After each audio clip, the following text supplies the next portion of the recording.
This is actually going to be my third year participating in FIRST Robotics. I started out at Waimea High School. I was a teacher there 2 years ago and helped on that robotics team. And then I transferred to Island School last year and helped out with the FIRST Robotics program last year as well. My background is actually in chemical engineering. I have a degree in chemical engineering from MIT. Worked at Dow Chemical Company.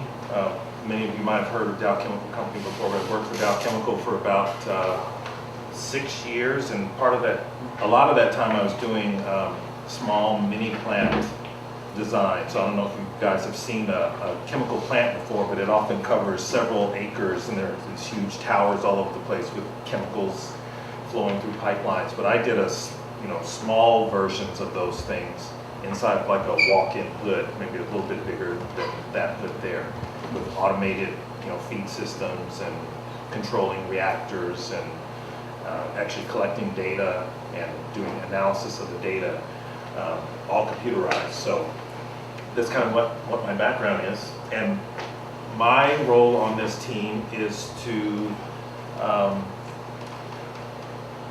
work on what I consider to be the nervous system of the robot. Now, how many of you guys have taken biology?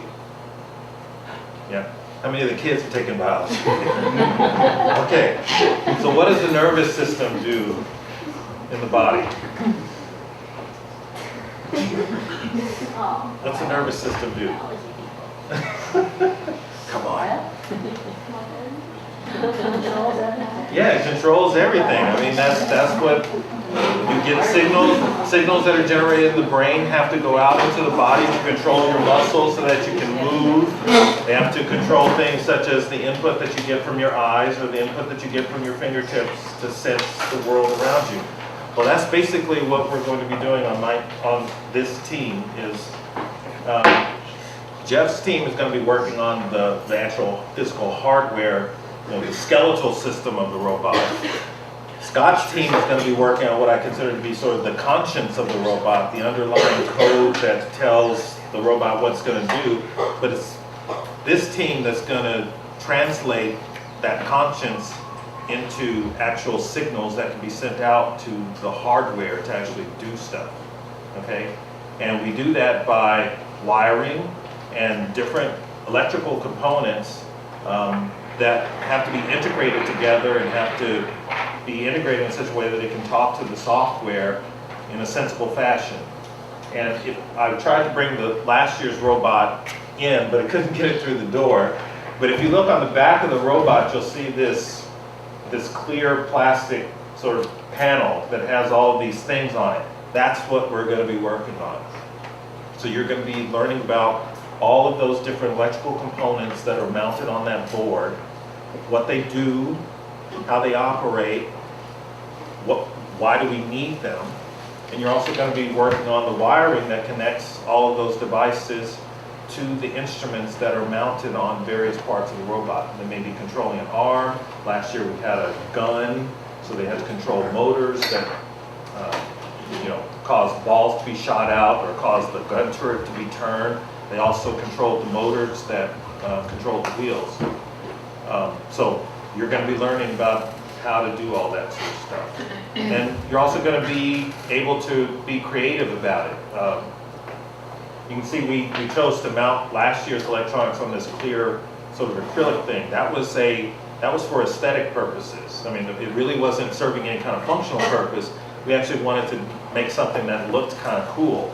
We actually had a different idea. Chris and I were working on this last year. We actually had a different idea. We wanted to have the electronics mounted on a slide-out board that was also made of acrylic, a nice little package that you could easily take off and take on and have easy access. But we had problems with it being too heavy.